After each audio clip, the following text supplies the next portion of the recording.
Well, kia ora, good afternoon everyone.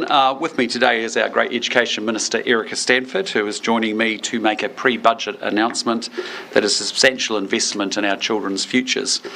Because the education of our children, frankly, is at the centre of all of our hopes and dreams for the economic future of our country. This government's relentless ambition to grow the economy is not achievable without making education of our children a total priority. Investment in our children is an investment in the economic prosperity of our country. And I'm very proud that a lot has changed in our education agenda in the past year, because at last our kids are reaping the benefits of our plan to teach the basics brilliantly. We've already brought in 1 hour of maths and reading and writing. We've got no excuses, no exceptions. We have removed the distraction of cell phones in classes. Our structured literacy program means our kids are now taught to read the way that we were, effectively with phonics, and parents can now look at exactly what their child is learning through the parent portal that Erica launched a few weeks ago. This government has achieved all of that in just under a year and a half, and because we had to. We're facing a total failure of our children through an education system that was not delivering anything except shocking achievement levels. It was failing our children, and we were not going to allow that to continue. In August last year, you may remember we announced we were fast-tracking a new maths curriculum, one that had a record of success in schools across the OECD, including Australia and Singapore. The Make It Count program upped the standard of those who wanted to teach the subject, and we made a $20 million investment in professional development to go with that. Today I'm proud to announce that Budget 2025 invests nearly $100 million so that every child needing help with mathematics gets the early intervention and targeted support that they need to succeed. And with that, I'll hand over to Erica to talk a little bit more about the announcement. Great, thank you, Prime Minister. As you'll have heard, in August last year, after some concerning maths results, we launched the Make It Count action plan to transform maths education and to raise achievement in New Zealand. And the plan was part of our roadmap to making sure that 80% of our Year 8 students are at curriculum by 2030. Low maths achievement in this country, it wasn't a secret. And in 2021, you may remember the New Zealand Principals Federation said that alarm bells should be ringing when it came to maths achievement. More direction should be given on what schools are teaching and the best ways to teach it. That same year, the Royal Society for Maths report recommended an hour a day of maths. They recommended evidence-informed professional development for our teachers, access to high-quality curriculum-aligned resources, and a revised curriculum outlining exactly what should be taught each year. And in response to this, we have already introduced a clear and detailed year-by-year, knowledge-rich, internationally comparable maths curriculum, which is being taught in our classrooms from years 0 all the way through to 8 in maths today.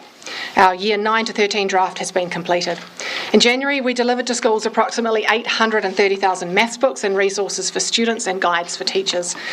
Around 980 schools and over 15,000 teachers have received evidence-informed maths professional development to support the new curriculum and the teaching of structured maths. 3,000 students have already been involved in a Year 7 and 8 maths trial to accelerate their learning with 4 times a week tutoring and online supports to accelerate their learning. As you can see, we are a government of action, all of that in a year and a half. And we believe in getting targeted supports to our students early so that they're set up for success. So for that reason, I'm very proud to announce Phase 2 of the action plan to take maths achievement in New Zealand to the next level. Through Budget 2025, we're investing $100 million to ensure help with maths is available across all stages of primary and intermediate schooling so that children are getting the early intervention and the targeted support that they need to succeed, an approach that we're already delivering in writing and reading through structured literacy. We've heard from the sector for years that this sort of intervention is required for maths. So from next year, we'll be introducing a maths check in the students' first 2 years of schooling. Very similar to the phonics check for literacy, the maths check will identify students with additional needs so that we can put targeted supports in place right at the start of a child's learning journey. For the first time, we will be getting consistent quality nationwide data to drive investment decisions to ensure we're investing into raising achievement. I'm also announcing that $56 million will fund the equivalent of 143 new full-time maths intervention teachers to provide targeted small group maths intervention teachers to provide students with the help that they need so that they can achieve at curriculum level. This is again very, very similar and equivalent to what we've rolled out for structured literacy.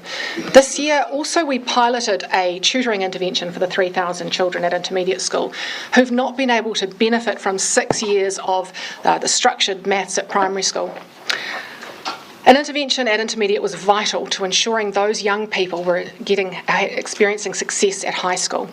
And early indications from the trial show that it's been hugely successful at raising achievement in a very short period of time. So today I'm announcing that $40 million of our $100 million investment in maths will roll out this pilot to fund targeted small group maths tutoring and online tutoring tools for up to 34,000 Year 7 and 8 students who are behind in their maths each year from Term 1 2026. This initiative ensures that students get a foundational numeracy they need to be confident in NCEA and life beyond school. All of these initiatives will also be introduced in Te Reo Māori for students learning in a bilingual unit or at kura kaupapa, so that students learning in Te Reo Māori have the same access to resources and that raising achievement and support as everyone else. This comprehensive investment across primary and intermediate will see more students getting the support they need when they need it. Our work program is, as you know, defined by pace, clarity and outcomes, and we're delivering exactly what we said we would: more support to students and teachers in the classroom to raise achievement. My message to parents is that we are laser focused on ensuring that your children are getting the support they need to make sure that they are confident mathematicians. And when they stumble, we will intervene early to make sure that they are confident in their abilities. My message to teachers and principals is thank you for your feedback and suggestions on the extra support you need in the classroom. We have listened and we are delivering. The system-wide boost in mathematics education is a game changer and it will raise achievement in our schools across the country. Back to you, Prime Minister. Thank you, Erica, and thank you for your passion for what we're doing, which is teaching our kids the basics brilliantly. Before we go to questions, can I just run through my movements for the week? I'll be in Wellington today, Tuesday and Wednesday, in Hawke's Bay and Gisborne on Thursday, and in Auckland on Friday. In the House this week, on Tuesday we'll be finishing up the annual review debates. On Wednesday we'll be wrapping up the committee stage of the Social Security Amendment Bill, and on Thursday we'll be having extended hours in the morning to do the first reading of the Ngāti Hawa Claim Settlement Bill and the remaining stages of the Ngā Hapu o Ranganui Claim Settlement Bill. With that, we're happy to take your questions. Prime Minister, do you have any comment on the gendered attacks on the Minister of Finance in the Sunday Star Times newspaper? Yeah, look, I mean, I have to say on this pay equity issue, I've got two issues. One is there has been a huge amount of scaremongering and disingenuous presentation of what this amendments to the bill have actually been about. I've seen Labor Party emails out saying that we're actually cutting pay for women. There's nothing further from the truth. Equal pay remains, no change. Pay parity remains, no change. Collective bargaining remains, no change. Settlements that have already happened under pay equity, no change. So I want people to be clear about that, because what we're talking about is pay equity in particular. The second thing I would say is that I think it's been incredibly disappointing to see gender-based abuse over the course of the weekend. I saw, again, a Labor Party promotion of a minister being portrayed as a Nazi. I saw a senior media journalist talk about the C word and associate that with a minister. That is utterly unacceptable to me.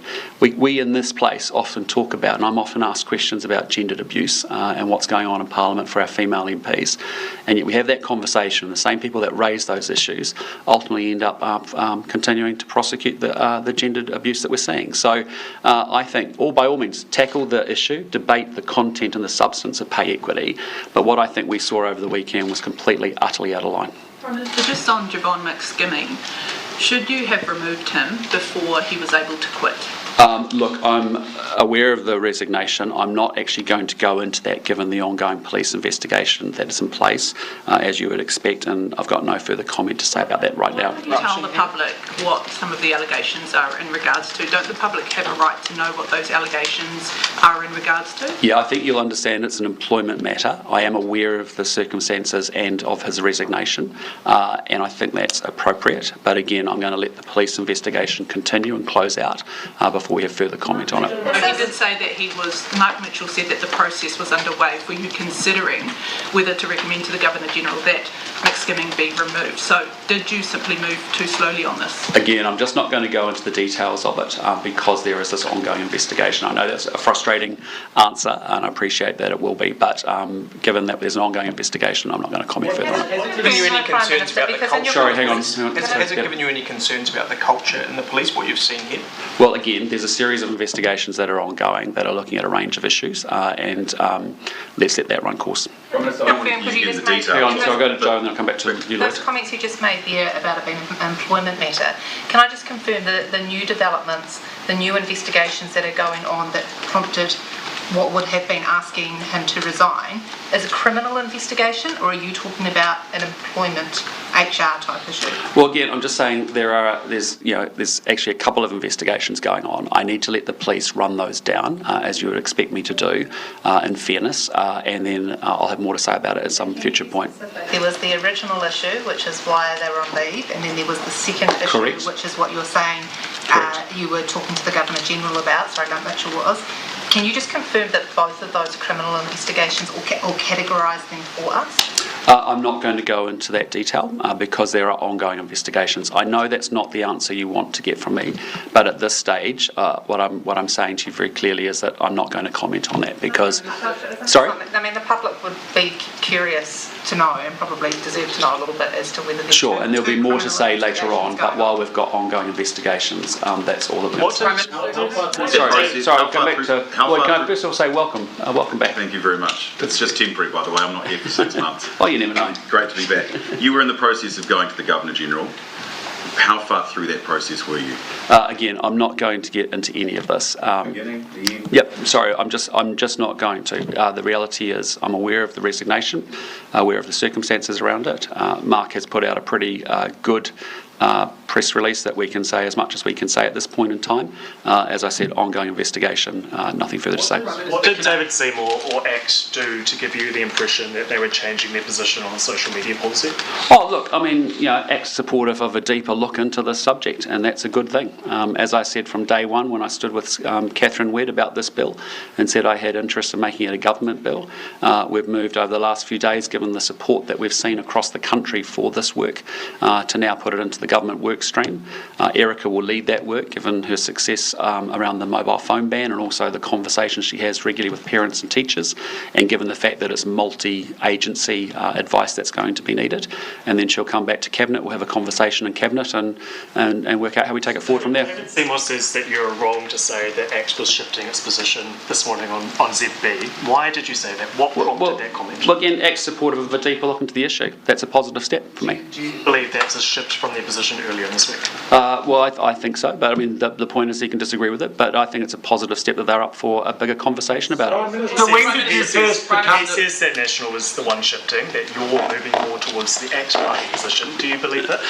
As I said from day one, look, as I stood with Catherine in front of you guys, was to say, look, I actually have massive interest in looking and exploring whether this can be a government bill. We've got a work stream up and running. We're going to look at the different jurisdictions. We're going to look at the detail of the bill.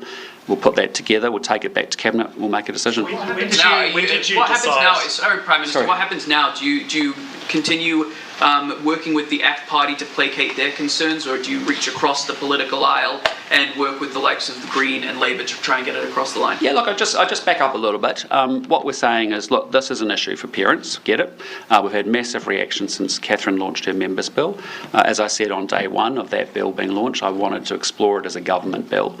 We've now got a work plan and a work stream up and running. Erica has been appointed to lead that work, given its multidisciplinary nature of that work. She'll look at all the different jurisdictions, look at what we can put together in our own bill. We'd look to bring that to Cabinet. We'll have a further discussion there. I don't want to get ahead of Cabinet conversations. And then obviously, but we're also obviously open to talking to other political parties too, because it's not a political issue, right? Which parents, of these kids that voted for which party is irrelevant. This is a New Zealand issue. We also saw over the weekend ACT trigger the agree to disagree clause, which is in their coalition agreement. How would you characterise your relationship with the ACT Party now, especially given that David Seymour is soon to take over as Deputy Prime Minister? Yeah, look, I mean, as I've said from day one, we're in a multi-party coalition, just like I see in Western Europe. Go to the Netherlands, go to Germany, go look at how MMP works up there. You've often got four-party coalitions more. Doesn't sound very cosy, Prime Minister. No, hear me out. I know you want to get to the drama, but the point is very clearly, we are very aligned around the vast majority of things. But it's quite okay. I wanted to make sure that we enhance public safety with any firearms legislation. I've said that consistently to you when you've asked me questions about it in the past. A Cabinet paper came forward for discussion at Cabinet. A Cabinet decision was made. ACT disagreed with that position, and as a result, we vote to agree to disagree. It's not emotional. It's just purely mechanistic in terms of how we actually manage any differences. That's a big issue for them, and we have a different view as a Cabinet around that issue. So enabling them space to be able to actually differentiate it in the way that they have, that's fine. Given ACT's strongly held view on all that. Sorry? Given ACT's strongly held view on that and the registry. On firearms? Yeah. Do you have any concerns about Nicole McKee sort of eroding your intentions for that policy set while being Minister? No, not at all. As I've said to you through the whole of every time you've asked me questions on firearms, we want to make sure we're doing everything we can to enhance public safety. Our Cabinet's view is that the firearms registry has been a positive move. When we look at the impact of strawman sales getting through to illegal guns getting through to criminals, that's a good example of it working well. There's just a difference of opinion here, and in a coalition government made up of three parties, invoking an agree to disagree, it's quite okay. We've done it several times already with both New Zealand First and with ACT. You don't think another minister needs to handle it, one that's not of the party that disagrees with it? No, I think it's fine. Yep. When did you decide to add the social media work to the government's program? Sorry? When did you decide to add that social media work to the government's agenda? Well, I signalled it pretty strongly when I was standing with Catherine Wedd, last week when we talked about her members' bill, and that was the point. That was the point. I said that I wanted to have explore a government bill, and that's what we're doing. So when were you first aware of the group B416? Sorry. When did you first become aware of the group B416? What is the relationship between your office, the government, and the group B416? Look, they're people that I've known for a long period of time. We've spoken about this issue. It's something personally, as I said on the weekend, I've been very passionate about. For me, I came into this topic and this issue before I came to politics, reading Jonathan Haidt's book from 2018, The Coddling of the American Mind, and then I also actually got to meet Jonathan Haidt when he came out to New Zealand in 2019. So it's something that I've always had quite a lot of passion about. I know Erica has the same position. And so you personally know the people who are running B416? I know, yes I do, I do. And the point is that they've done some really good work as parents and concerned and parenting experts. And if you were at that event yesterday where you heard the accounts of the young person and the medical professionals that are involved in this issue, it's pretty sobering stuff. And so the point is, I'm proud of that association because I think it's a good example where there's desire coming from the community. There's also a government that wants to do something in this space and explore doing something in this space. It looks like a fairly elite slice of the community. Well, it's a group of concerned parents and parenting experts and business leaders that actually want to do something about it. And as I've said to you many times before, I believe there are three big actors in our society: government, business, community. They all actually do different things. They're complementary, and when they work together on our challenges and our opportunities, that's a good thing. What would you say to people who say that you made that announcement yesterday to distract from the pay equity issues? No, I made that announcement yesterday because actually I wanted to formalise the work stream that this government has in social media. You've been trying to reach out to potentially suburban mums who may be interested in the social media work, but maybe put. Jamie, that's a pretty cynical view of the world, my friend. Pretty cynical. I just say to you, we know that this is a big issue for parents. If you go out talking to parents and teachers and principals, as we do every single week, this has been something they have been raising with us for a long period of time, and it's a topic of conversation amongst parents, particularly with pre-teens, and actually I'm very proud of the fact that we're going to do everything that we can and we're going to try. We know that implementation is challenging. We know there's lots of challenge associated with that, but man, we owe it to our kids to at least try. Why did you announce a members' bill before you announced that it was going to be a part of a body of government work? Why choose to announce a members' bill beforehand without exploring those options and then making it public? Because actually there was a real appetite within parts of the National Party caucus to look at that. Catherine actually did that work, getting our whole caucus on board with that legislation. The government piece of Sure. government. Now we've got a foundation with a members' bill that's in the biscuit tin. We'll continue to sit there, and if it gets pulled, great, and we'll deal with that. But equally, I've always said, and I've spoken about this issue publicly before, it's a one that's really personally very important to me. I think that gives us a good standing, leaping off point for Erica to go off, do the full jurisdiction review, see how we bring legislation together for Cabinet. Members Bill, did you receive criticism that it wasn't part of a government body of work? Was that the feedback that you received when you introduced the Members actually, Bill? the overwhelming feedback's been just parents are really pleased that the government's looking at this issue. This is not political, as I said to you. This is about our own kids. We have a physical world where we have huge restrictions on them, but we have no restrictions on them in a virtual world. Though that you are the government, but you've introduced a Members Bill which any party, any MP can do? Well, we've put a members' bill together as a national party. It's a conversation we had as a national party, and I appreciate as Prime Minister. Now what I've said is I want to pick that up potentially and explore it as a government bill. We've got a wee bit of work to do before we can actually get that back in front of our Cabinet. That's the work that will commence now. Stanford, just a question for you. You're the one who's in charge of social Sorry, media. just go to Lloyd and then come. Minister Stanford, you're the one who's in charge of this. Do you think the bill, as it is written right now in its current form, would be a good law? Look, I think that we owe it to the public to go and look at what's happening around the rest of the world. There are a lot of countries who are attempting this, who have done it. I've already spoken to world-leading legislative experts who have helped design laws in other places, and I think there are real opportunities for us to go around the world and look at what's worked and put together something that is best practice, because actually we're in a bit of a position where we can be a fast follower and learn from what other people have experienced, and so I think we're in a really good spot to be able to do that. The bill needs to be changed, though. Does the wording of the bill needs to be changed? Look, I expect there will be changes, yes. Yeah. Why was that waiting last Tuesday? Why did it have to wait until Sunday to announce that it was going to be part of the government? Look, can I be really honest with you? I think you're really getting into some process weeds here. It's as simple as we've had it. No, but Jamie, if you want me to answer.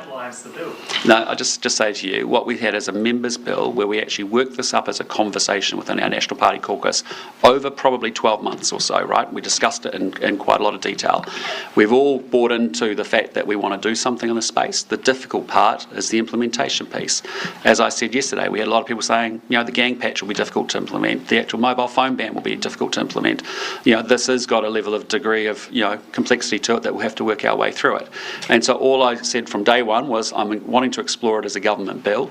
Yesterday I formalised that by appointing and tasking Erica to lead that work and that work stream across multiple agencies to get us to a place where we can take a bill to Cabinet. The big picture here is that actually our parents, our principals, our teachers want us to do something about it. We have restrictions, as I keep saying, in the physical world, but not in the virtual world. And we owe it to our kids to at least try to do something. And that's what we're going to do. Prime Minister, the review into the Waitangi Tribunal, Yep. the report is to come back to ministers in September.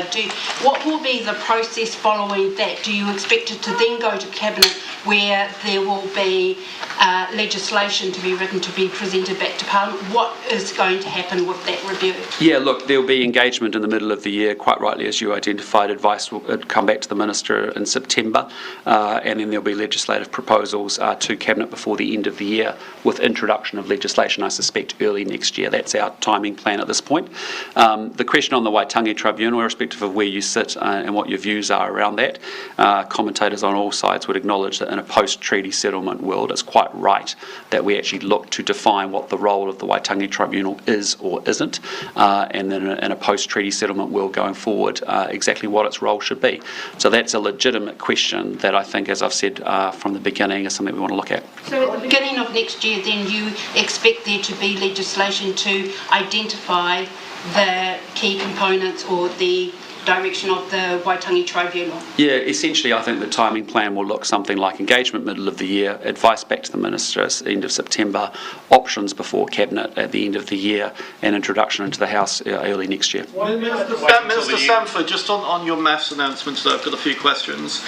Will schools get a say in how much of that, kind of the money that they're coming in terms of intervention and how that funding is spent? Will schools get that say? It'll be very similar to structured literacy. So we've said with structured literacy supports that the money is it'll go in as a staffing component, and it will be for a small group intervention literacy specialist teacher. It'll be the same for maths.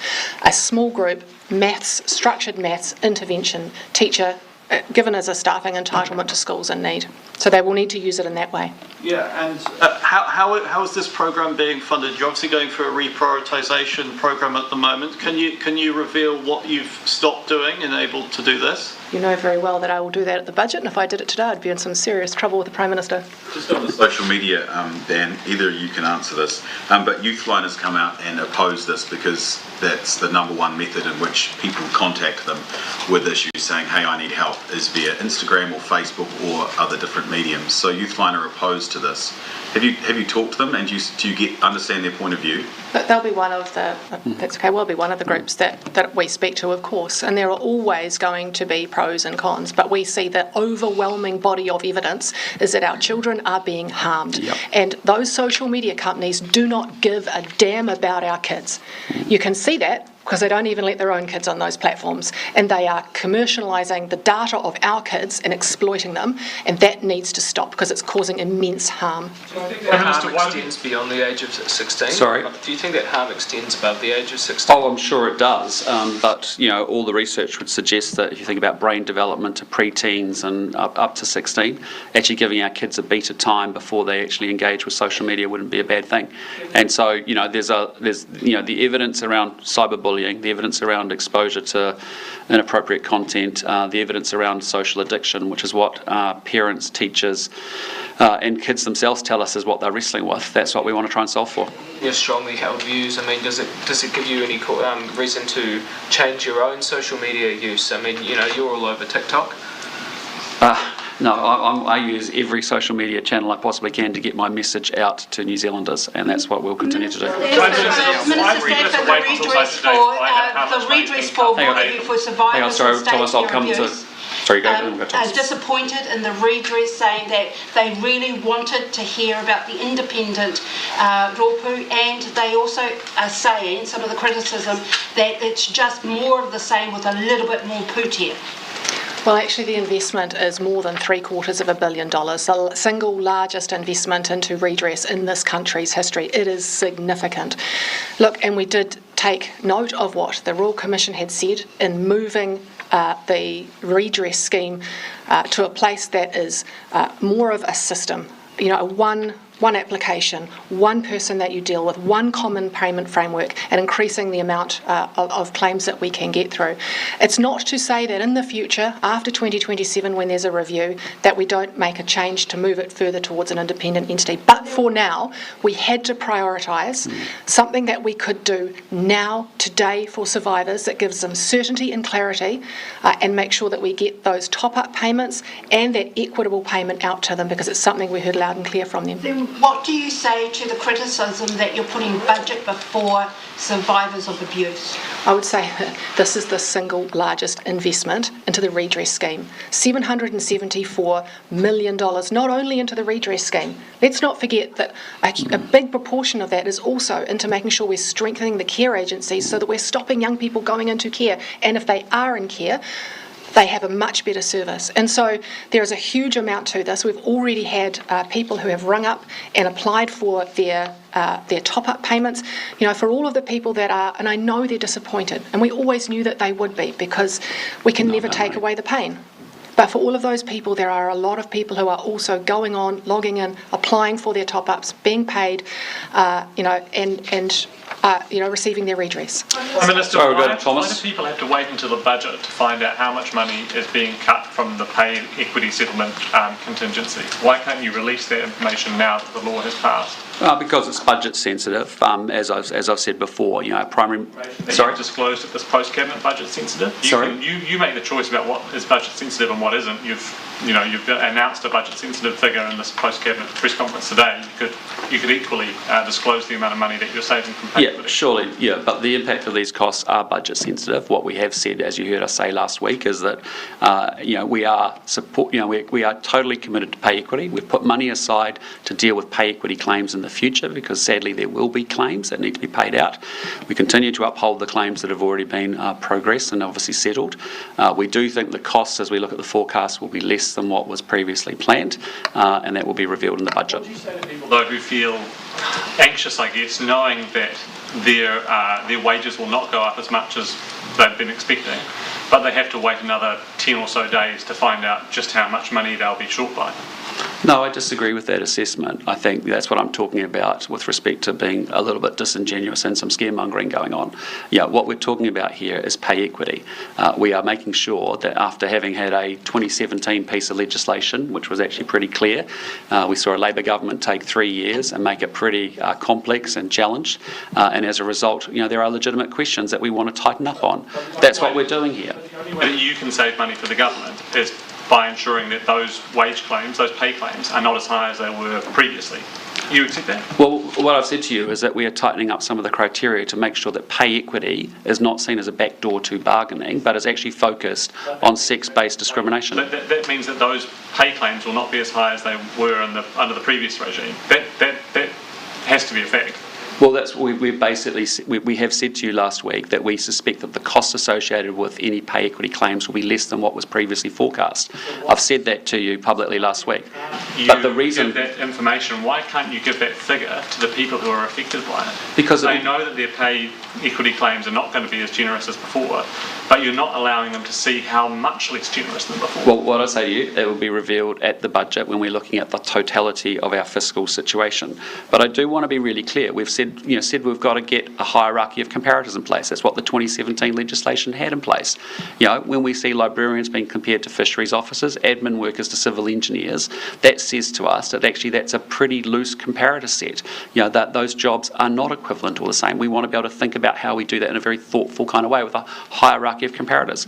When we see 90 different occupations coming into one claim, that's very broad. They're legitimate questions to improve the system to give it more clarity. Message to those people out there, hundreds of thousands of people who are caught up by this legislation which has passed, and they know that in 10 days' time they'll find out how much money you've saved from this, but they don't have the right to know that now, despite the fact that it's their wages that is delivering your saving, but they don't know the figure by which But even Thomas, even in this conversation, you're mixing up concepts around equal pay, pay parity. We're talking about pay equity here, not bargaining, right? And so all of those things continue. Concept that their wages will be lower than they would have otherwise been. I've foreshadowed to you. I said we're tightening up the criteria so that we've got more clarity, more certainty and pay equity with the amendments that we pass. And what I'm saying to you is the cost associated with that is lower than what has previously been projected. That will be revealed in the budget. Just a clarification and then a separate topic, if I may. Erica, in terms of the work that is being done, that you're doing around social media, David Seymour had indicated last week there was a letter from one of the ACT MPs to the Education Select Committee about wanting to have an inquiry. Is it possible that those two things would both happen, or does the work that you do now mean that inquiry wouldn't be voted on by the Education Select Committee, or would it be necessary? Look, it's something that I actually haven't considered, but I'm going to be putting together a ministerial advisory group of experts from around the world, including Australia and the EU, and here in New Zealand as well, and we will be getting some of the best brains together to help inform this policy, and I expect that will be the vehicle that helps us put in place the Cabinet paper. And Prime Minister, can I just ask on the announcement on Friday around state care abuse? Yeah. During your apology in November, you very specifically said, quote, "I want to assure you it is our intention to have a new single redress system operating next year." The decision was made by Cabinet not to do that, and a lot of people feel let down by that. What do you say to those people who feel left Well, out? look, I mean, we did actually consider setting up an entirely new system. You know, the reality is it's incredibly time-consuming, it's expensive, it's disruptive. What we decided to do, given people have been waiting an awful amount of time to be able to get any redress out of the system, we decided that we would work to improve the current system. You know, we're doing that by making sure we lift the case management from $1,350 a year up to $2,150 a year. You know, I appreciate there'll be survivors that we're disappointed with that, but our assessment was they've been waiting a long time. By the time we go through a time-consuming process to set up a new redress system, that just didn't feel very fair. Now, I appreciate there'll be a different view on that, but we think we can make the investments to actually improve that investment. Sorry? Did you overstep and make a promise you couldn't keep? No, we considered the option really closely, and we made a decision that actually that would be more time-consuming, take a long time to get in place, and may or may not necessarily be that much better than anything else that we, you know, by working on to improve the current system. We chose to improve the current system so that people who've been waiting a long time can actually get the settlements and the redress they deserve. Now the situation where you've got survivors who are saying that they are having to go to the system that is responsible for their abuse to ask for redress because there is no new independent system. Can you appreciate how difficult that must be for those survivors? Yeah, I can, and I can also appreciate that for those that have waited a long time for the design of a whole new redress system, which we evaluated. That was our starting position. We looked at that really closely, but we made the determination that actually we think we can improve the current system and actually do a better job of streamlining it, actually staff it up and make sure that we get that case management, that individualised service that treats people with dignity and respect. We think we're better to keep powering through that work and improve the system dramatically rather than try and invent a whole new system. Lastly on that, and you must have got a lot of feedback on that one. What have people been saying to you? They must be pretty upset. No, I've had a variety of different feedback, because you remember, you know that the people who you hear from are the people who are unhappy. But actually there are a whole lot of people, and I don't have to figure the handle and get it to you, the figures of people who have already rung, who have already put a claim in for their top-up, who are engaging with the system, and there will always be people who are unhappy, and we always acknowledge that. But what I want to say is that when people come forward, it will feel, we want it to feel like a single system. This will be working together as a system. There will be a common payment framework. You will not have to go to multiple agencies. It'll be one case officer, one payment framework, one entry. It will feel like a single entity. And it's also not to say that we, after 27, when we have our review, that we don't take a step further from where we are going into something more independent. But this is what we can do now to give clarity and certainty and surety to those people that they can get their redress in a timely way with the respect that they deserve. Okay, two more questions, Mark and then Laura. Prime Minister, you say fisheries officers, librarians shouldn't be compared. Do you think fisheries officers have it harder than librarians, deserve to be paid more than them? No, just be really clear. We're talking about pay equity, because I think people are deliberately or unconsciously mixing up concepts, right? So what pay equity is about is looking at predominantly female workforces and ascribing a value to a value of similar work or work of similar value into another sector. And those comparisons where you have an admin worker being compared to a civil engineer or a librarian being compared to a fisheries officer, are they really the like-minded comparators that there should be? And so all we're doing is what we had proposed in the 2017 legislation as a hierarchy of comparators to help guide that, to make sure that we're getting more relevant comparators in place. Minister, the documents you've got in front of you, did you send them to your private email account to print them out? Or too soon, my friend, too soon. Oh, Mark, you're such a nice guy. That was just mean. Oh, I've never seen that side of him before. It breaks my heart. I mean, just like, jeepers. Prime Minister, can I ask, will you and your ministers be accepting the pay rise on July 1, or given the fiscal environment, would you put a freeze? Again, as we've talked about this before, our pay, you don't want MPs, ministers, prime ministers involved in pay setting.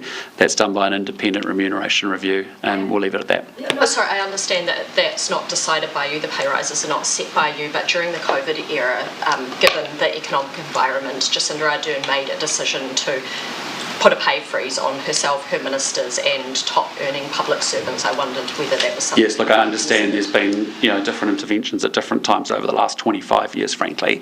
What we're doing is we'll follow the advice of the Independent Remuneration Authority and we leave it with them to actually deal with that issue. Are you comfortable that you're going to be getting paid $12,000 more. Again, I leave those issues to the Independent Review Authority. That's the right place for it to sit. You see in other countries where politicians get involved in their remuneration, that is not something that we want to see here in New Zealand, and as a result, we leave it with those authorities. Asking you how you feel about that, given how households are feeling. Well, as you know, I've said that I will be giving away increments of my salary as I have talked about this in the past. Okay, Tom, you get the last question, mate, just because you've got a great voice. Thank you. For radio. Appreciate that, Prime Minister. Just circling all the way back to Javon McSkimmie. I know obviously you don't want to go into the details of the allegations, but I'm wondering, can you at least provide us with when you were personally informed? Give us, are we talking in the last week, last month, etc., when you were informed of these new allegations? Yeah, Tom, I'm really sorry I'm going to disappoint you. I've got nothing further to say given that ongoing police investigation, apart from I'm aware of the resignation, I'm aware of the circumstances, but I'm not going to go into that while there's an active police investigation ongoing. No, I'm not going to touch it. Thank you very much. All right, guys, have a good week.